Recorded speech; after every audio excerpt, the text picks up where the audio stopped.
Dans votre cas ce soir, amis pécheurs, il y a cette petite pulsation que vous ressentez dans votre cœur, qui vous dit qu'il est le même, qui vous dit qu'il peut vous libérer de tout fardeau, de tout crime et de tout péché que vous avez commis contre lui. Dans quoi pouvez-vous placer vos espoirs? Pas même dans votre propre foyer, ni dans votre femme, ni dans votre famille, votre mère ou votre père. Mes espoirs ne sont fondés sur rien d'autre que le sang de justice de Jésus.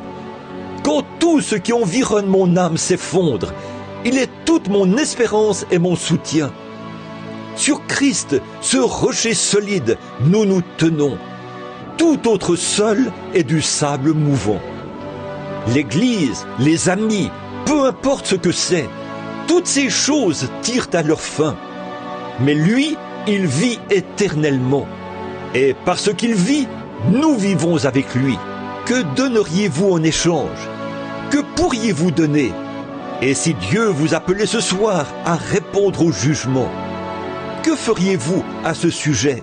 Vous placez vos espoirs dans la nation? Elle se disloque, comme toutes les autres. Vous placez vos espoirs dans une certaine élection à venir? Ces hommes, je n'ai rien contre eux, mais ils sont mortels et ils passeront. Vous ne pouvez placer vos espoirs dans quoi que ce soit qui puisse tenir, si ce n'est dans le Dieu de l'histoire, qui a promis qu'il se lèverait. Et un jour béni, il se peut qu'on vous emmène là-bas, et que celui qui ensevelit vous enterre. Mais celui qui ressuscite viendra un de ces jours. Celui qui ensevelit vous fera descendre, mais celui qui ressuscite vous fera monter, c'est sûr et certain, car Dieu ramènera avec lui ceux qui sont morts en Christ quand il viendra. Car maintenant, il est un Dieu de l'histoire pour beaucoup, mais il sera un Dieu d'aujourd'hui, quand vous l'accepterez comme votre sauveur et qu'il sera réel dans votre cœur. Il y aura quelque chose en vous qui vous le dira.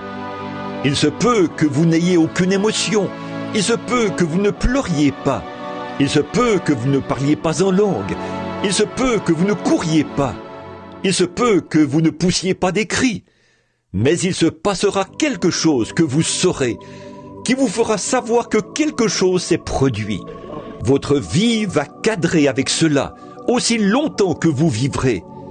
Et quand la dernière heure arrivera, et que vous quitterez ce monde, vous ne craindrez aucun mal. Car tu es avec moi, ta houlette et ton bâton me rassurent.